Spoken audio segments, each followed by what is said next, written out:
Breaking tonight, just 24 hours after a contentious debate and less than a full day after each side declares victory, there's dramatic new fallout for each campaign as the stakes grow bigger for the third and final showdown of 2016. Welcome to the Kelly File, everyone. I'm Megyn Kelly. Just 29 days from now, Americans will choose their next president. And in just 9 days, they will get their final chance to watch the two square off face to face.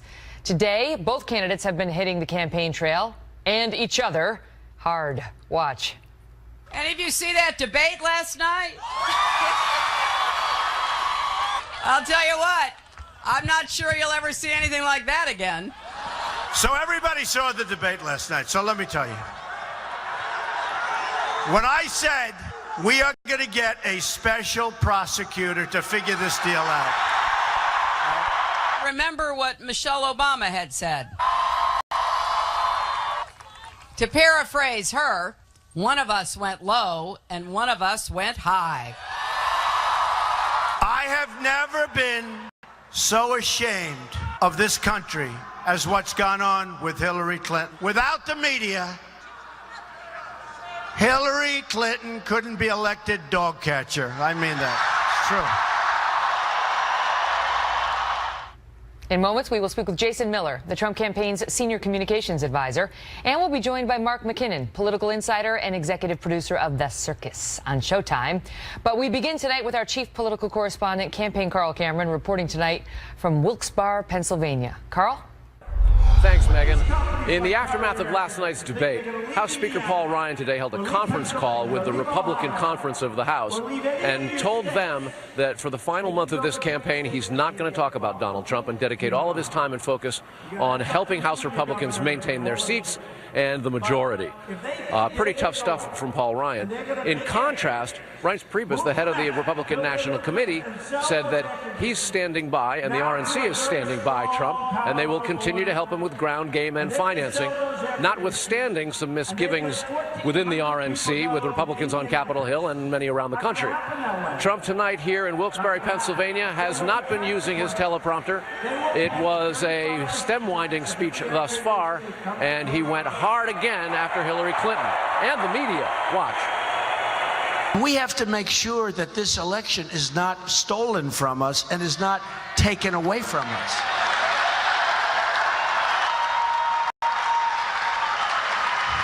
Without the media, Hillary Clinton couldn't be elected dog catcher. I mean that.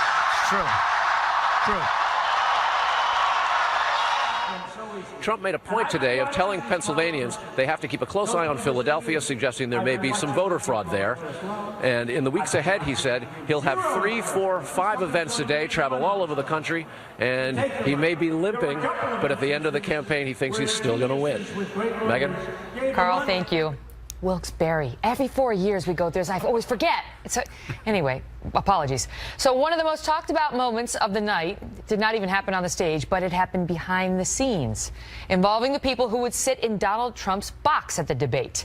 The campaign apparently wanted to put Bill Clinton's alleged sexual assault victims front and center, but then the campaign was reportedly overruled by Frank Fahrenkopf, the debate commission's Republican co-chairman, leading some Trump supporters to suggest this is proof that the system is rigged. Jason Miller is the Trump campaign's senior communications advisor. He's with me now. Jason, good to see you. Megyn, good evening. So is it true that you guys wanted to sit the 4 women in the Trump's family box?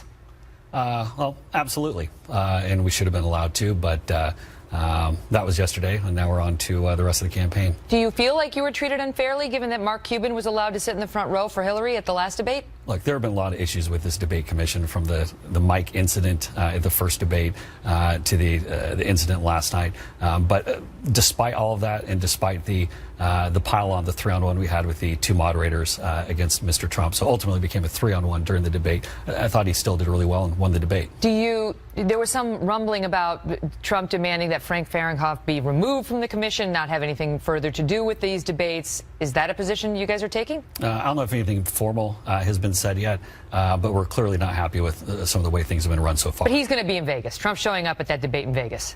I'm confident Trump will be there. Okay. You have to ask with Trump. You never know. we're ready to go. I mean, look, especially as well as he did in the first debate, as great as he did last night. I mean, going into this third debate, we have Chris Wallace, We're talking foreign policy, the opportunity to prosecute the case on Benghazi, and go through the Russian reset, all of these absolute foreign policy disasters that Hillary has. This will be a great opportunity for Mr. Trump. One of the things that Trump was saying just there was, we're going to make sure this election is not stolen. Why does he think there's a risk? What does that mean? Well, I think what he's talking to is the fact that we have to make sure we turn out our people. We have to make sure we have voter integrity at the polls. We have to make sure that the reporting is fair and it's accurate, and we're making sure that we're getting the information to all of our people. They're not being fed false information. And we have to turn out and vote. I mean, that's ultimately what it's all about. What do you make of the latest polls that show Trump behind 11 points behind Hillary Clinton in a four-person race and 14 points behind her in a two-person race? I love the fact that NBC seems to now be getting into the business of breaking the news and then also having the polls magically pop up. No, we all do. We all both report the news and have polling operations. Right. It's not unusual. Right. But this poll is an outlier. You look at the LA Times poll, which has us ahead by several points. There are a number of other, the Gravis poll from just a couple. But this is the one that was done entirely after the sex tape, the Access Hollywood tape, broke. Yeah, but it was before last night's debate. And what we've seen for any of the tracking polls that we've seen, like the LA Times and others that we've been looking at, is the fact that this has been holding pretty consistent. And I think actually Mr. Trump will probably get a pretty nice bump after last night's debate. I mean, it was a big win for him. We felt very good. I'm not sure what your thoughts are, but we thought Hillary looked pretty rattled coming out of the debate. And so we're pretty excited about the next one, too. What do you make? Earlier, Trump said today that if more tapes come out, like the one we saw, the Access Hollywood thing with Billy Bush, if more tapes come out, he says he's going to attack the Clintons on women. He will continue to attack Bill and Hillary Clinton. Why would that be when, if you take the Access Hollywood tape, that was an NBC News release? It wasn't. The Clinton camp didn't have anything to do with that one. Well, I think there are a couple of things here, taking a step back for a moment. Number one, on our side, we were calling out the hypocrisy of Hillary Clinton and her campaign with the constant low road. You played the clip beforehand of one will take the low road, we'll take the high road. Their campaign has been taking the low road this entire campaign. And so she had a lot of choice words for him last night, too. She wasn't entirely up there, as she would have us believe. Yeah, this was not. And on the high road. Yeah, this wasn't exactly a pillow fight. The road had a little, it had some trips down, it had some trips back up. It was there mostly low. But look, we're going to call it hypocrisy when we see it. And we're not going to be shy about it. We're going to stand up. We're going to defend ourselves, and we're ready to fight back. Let's talk about these four women specifically, because there's the one woman. Three of the women accused Bill Clinton of sexual assault, allegations that were never proven in a court of law. And then one woman, Kathy Shelton, was herself a rape victim, not of Bill Clinton, a rape victim when she was 12 by some man, and Hillary Clinton was his court-appointed legal defender. And the case was plea bargained. He got off with time served, which was only a couple of months. Then she was heard on tape laughing about the case and some aspects of it on tape years later. Why does that speak to Hillary Clinton's character? And is it true that Roger Stone and his super PAC paid Kathy Shelton $2,500 to give her testimonial? No, I've never heard anything about that. We certainly didn't pay. Roger Stone says he did. I can't speak for Roger Stone. I have no knowledge of anything like that. We certainly didn't go and pay anyone to join us yesterday. But this Kathy Shelton case really speaks to Hillary Clinton's character. Kathy Shelton, at the age of 12, was horribly raped. It was a very disturbing by an adult male. It's a very disturbing case.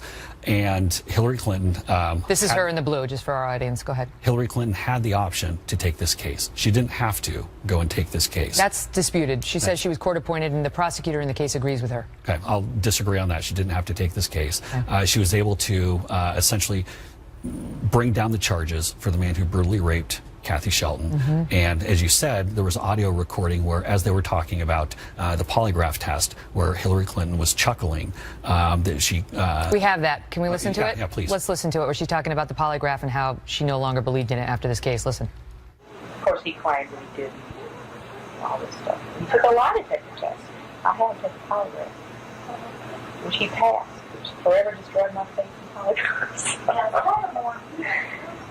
I handed it to Maylin Gibson. I said, well, this guy's ready to come from New York to prevent this miscarriage of justice. Now, her defenders say she's laughing about the absurdities of the system. Sounds pretty clear to me that she's laughing about the fact that she can't believe the results of this polygraph because she definitely knew that this man Why was is that guilty. not excused by, you know, I used to be a lawyer for 9 years. You don't always believe in your client. You believe in the role a lawyer plays in the system. I think this really becomes a character issue. This isn't something, we'll agree to disagree on this one, but this is not a case that she had to take. When you have someone who committed such a brutally horrific act of raping a 12-year-old, I think that becomes a character issue. Last question. This person wants to be a leader of the free world. Donald Trump is out there saying Hillary attacked those women that we've been discussing viciously, that she attacked them viciously. She wasn't the only one.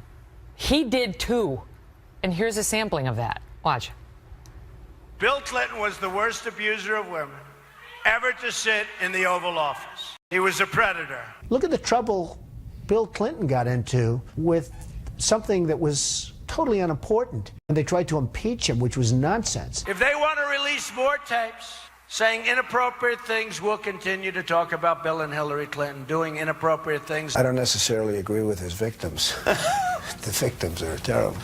The whole group, Paula Jones, Lewinsky, it's just a really unattractive group. Bill Clinton sexually assaulted innocent women, and Hillary Clinton attacked those women viciously. I think she's been through more than any woman should have to bear, everything public. It was quite a change in tone by Mr. Trump. Well, I think as Mr. Trump has learned more about these women's stories and about what has happened to them, not just from former President Clinton, but the bullying and the intimidation that they've received from the Clintons, I think that's informed his opinion a lot. He finds them more attractive now? I mean, why is he out there calling them unattractive? Look, I can't speak to previous comments, but I can tell you that now as he's learned their stories and he realizes, particularly in the case of Juanita Broaddrick, the amount of pain that she went through and the courage that she's had to step up and tell her story, it's a very compelling case. But Juanita Broaddrick denied that he raped her. She denied under oath that Bill Clinton raped her, and then later she changed her tune. But for 21 years, she said it didn't happen.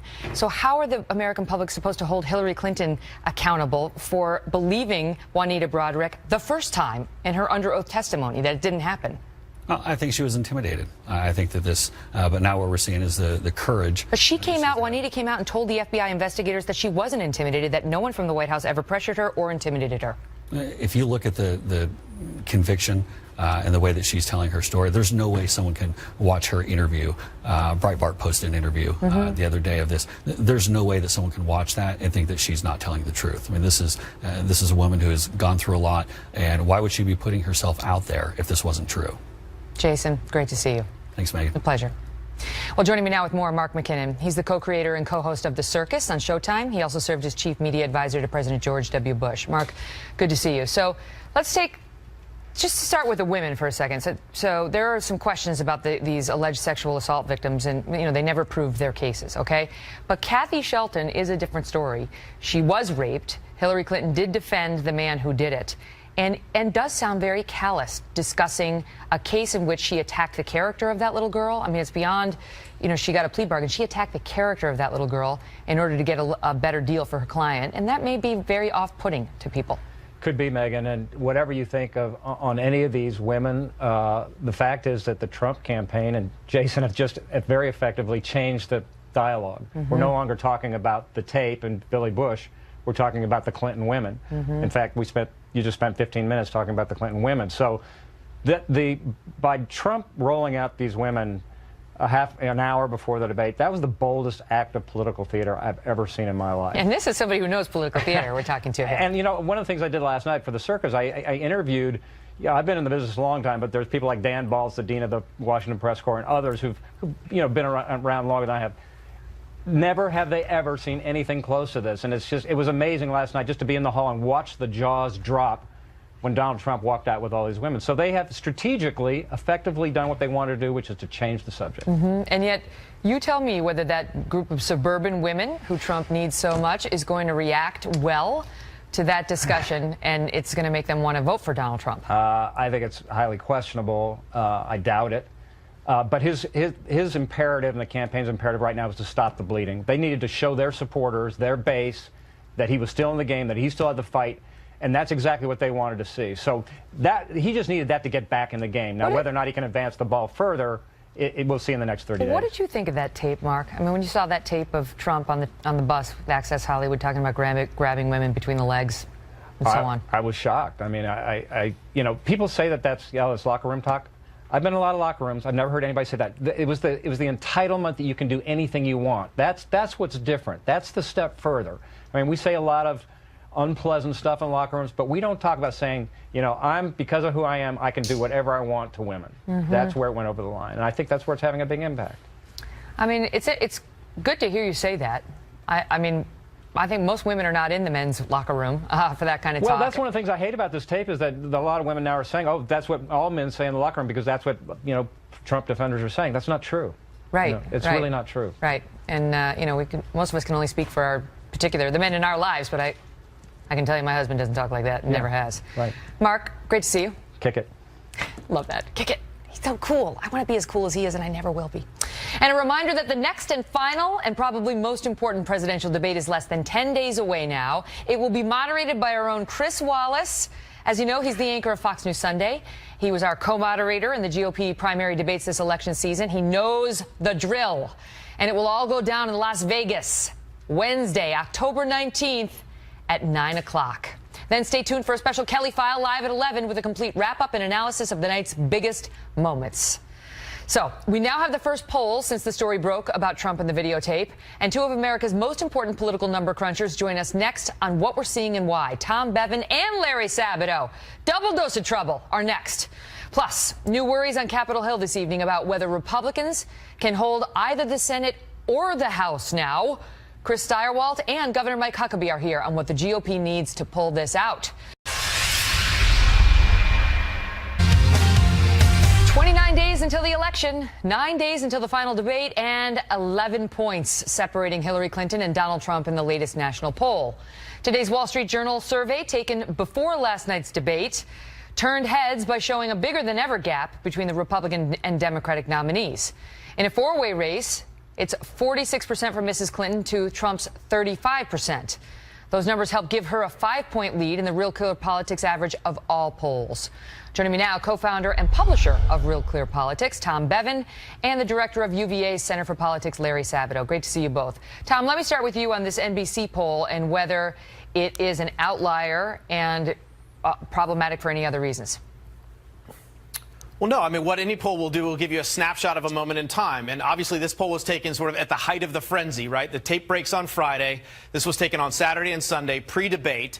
So it gives us a glimpse into that period in time. And what it shows is bad news for Donald Trump and bad news for Republicans. I mean, certainly this hurt him and hurt him pretty significantly. Now, we're obviously going to be waiting to see more data coming out in the coming days to see if he was able to stop the bleeding, recover any sort of ground based on his debate performance Sunday night. But right now, what this poll shows, I don't think it's fair to call it an outlier. It's the only one we have, and it just gives us a glimpse into that moment in time, and it's bad news for Trump. Can you explain, Tom, why we do this, the two-way matchup versus the four-way matchup, when, you know, you do have four candidates in the race?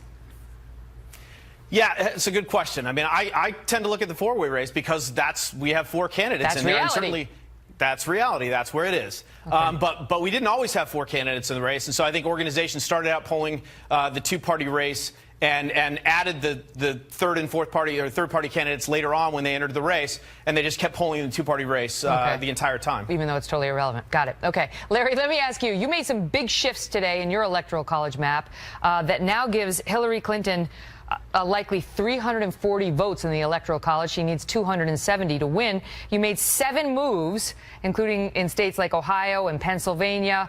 All 7 moves were in Hillary Clinton's favor. Why? Well, look at what's happened in the last week or so. Clinton has consolidated her gains. I agree with Tom about when that NBC poll was taken. I think she is ahead about 5 points, exactly where the polling average has it. I'm obsessed with polling averages, not individual polls. So you don't believe she's 11 points ahead or 14 points ahead? No. I think it'll come back down to 5 points, somewhere in that general vicinity.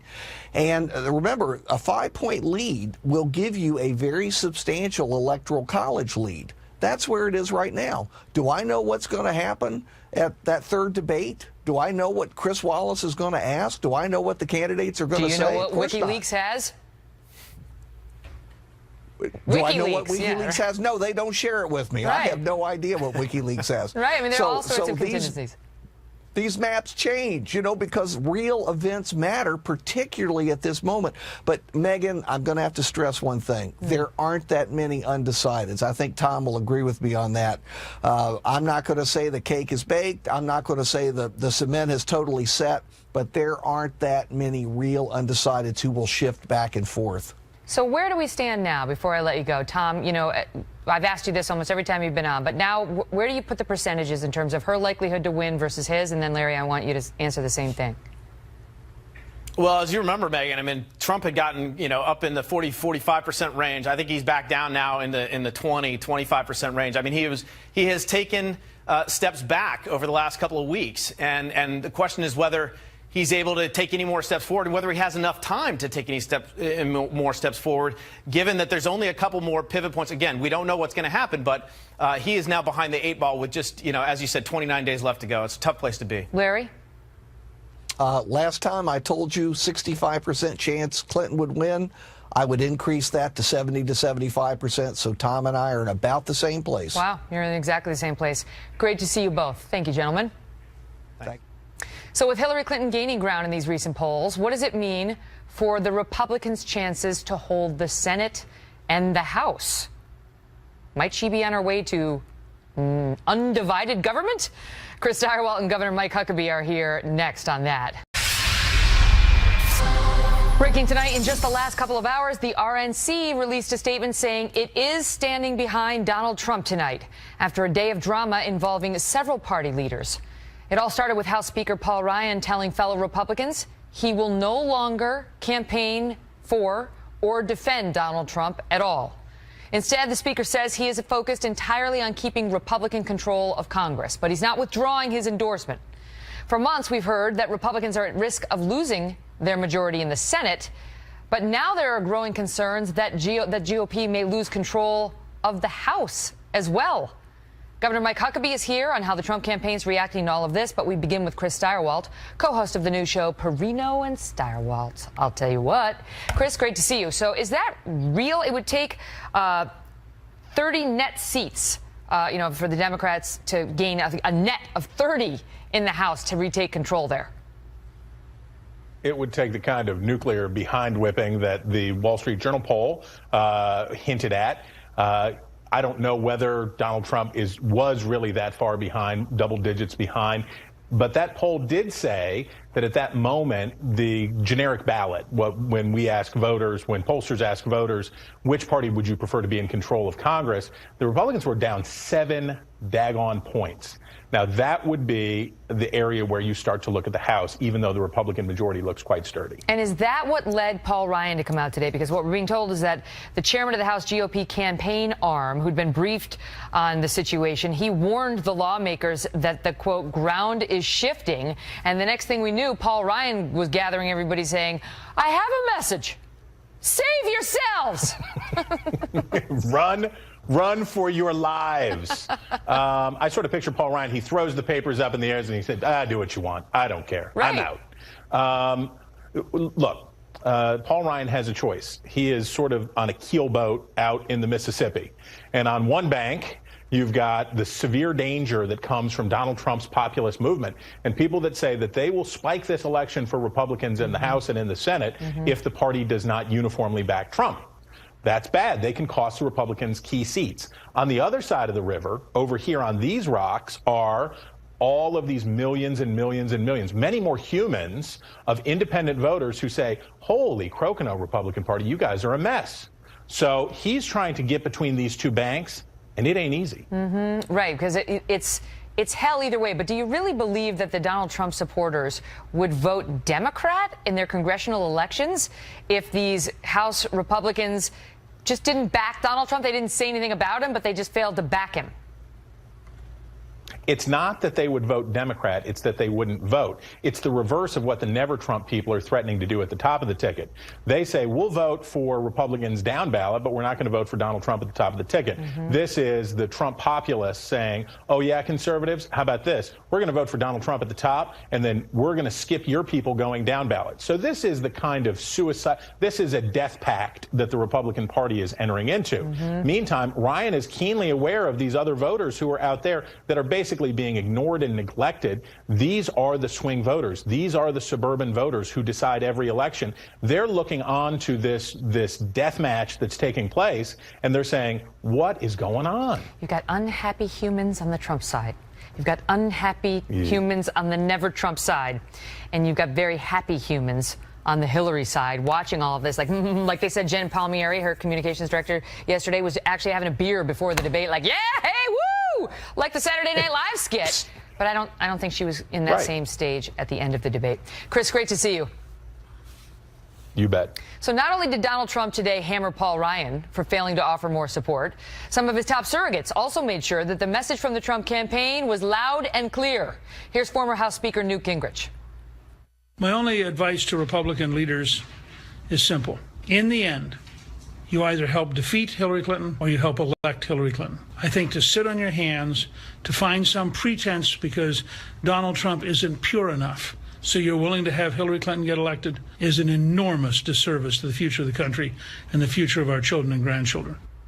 Okay, should have given you a word that was going to be an extreme close-up. That's like when I talk to my mom, you know, and with the laptop. Right. Anyway, it's like, how come I can't see anything? Mom, look at. Anyway, joining me now with more is Governor Mike Huckabee. He's former presidential candidate and a Fox News contributor. So, Governor, great to see you.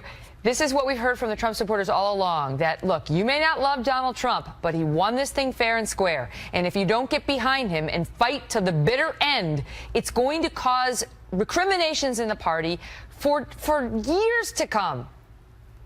That's exactly right. Let me tell you something. Here's a little secret, Megyn. A lot of these bedwetting, hand-wringing Republicans, they're not afraid Donald Trump is going to lose. They're scared to death he's going to win. And if he wins, he's going to mess up the neat little package of fun they have because they all play to the donor class. And Donald Trump is coming to make big changes in the way that these institutions go. But let me ask you, let me challenge you on that, because in their defense, you know, it's not like nothing happened this weekend. Something big happened. They saw that tape. They were horrified by it. And they had a real, not all maybe, but many had a real come-to-Jesus moment of, can I actually look my daughter, my son, in the face and say, I, in essence, endorsed that conduct? Because you know as well as I do, this isn't the first time he's made derogatory comments about women. That's exactly right. Look, it's not a big surprise that he is crude and he's vulgar. We all knew that. We knew he wasn't a Sunday school teacher. I think everybody gets that. And nobody's endorsing what he said. My gosh, not even his own family's endorsing it. He isn't endorsing it. He ran from it, apologized for it. I'm waiting on Hillary to apologize for lying to Congress, lying to the American people, destroying evidence, getting all of her people off with immunity deals, making a deal with Iran, selling out to the corporate shills, and basically just giving over in her speeches. Megyn, that ought to be the talk of the town. Well, let me ask you something, because you ticked off a bunch of things that Trump mentioned last night. And while we've talked about the hit Trump's taken in the polls as a result of that tape and so on, I don't know that sort of the mainstream Republican class, or, you know, even sort of these elites, if you will, understand how invigorating it was for Trump supporters to see Trump turn to Hillary Clinton and let her have it on some of those issues like emails and trustworthiness and honesty, which we've never seen anybody look right at her and do. The one thing you have to say about Trump, that he is fearless. This is a guy that is comfortable enough in his views, whether you like them or not, that he's going to take it straight to the other person, to their face. He's not two-faced. He's not a phony. Look, I've said this about him, Megyn. He's like Captain Quint in the original movie Jaws. He's vulgar. He's salty. He might even get drunk. He's just a terrible. But hold on here. Okay. He's the guy who's going to save your butt and save your family. And so at the end of the day, when he kills the shark, you're happy about it. Now, Hillary is the shark. She's going to eat your boat. She's going to have open borders, immigration out the kazoo. And so the choice is, do you vote for Captain Quint, who's going to save your family, or do you vote for the shark? That's the choice you get to make. Now, Governor, I hate to be the one to tell you this, but Captain Quint got eaten by the shark at the end but he of that died movie. saving the other people. Yeah, but That's he what he died did. and went down in flames, and the shark won as between the two of them. The shark didn't win. The shark got blown up. Look, any analogy can fall apart, Megyn. After but work with me on this. Come on, work with me. This is a good one. Farewell and adieu to you fair Spanish ladies. Help me out, James. Farewell and adieu, you ladies of Spain. Okay, I gotta go. I'm sorry. There are limits to what I should be doing on the air. Great to see you, Gov. Certainly. Thanks. Good to talk to you.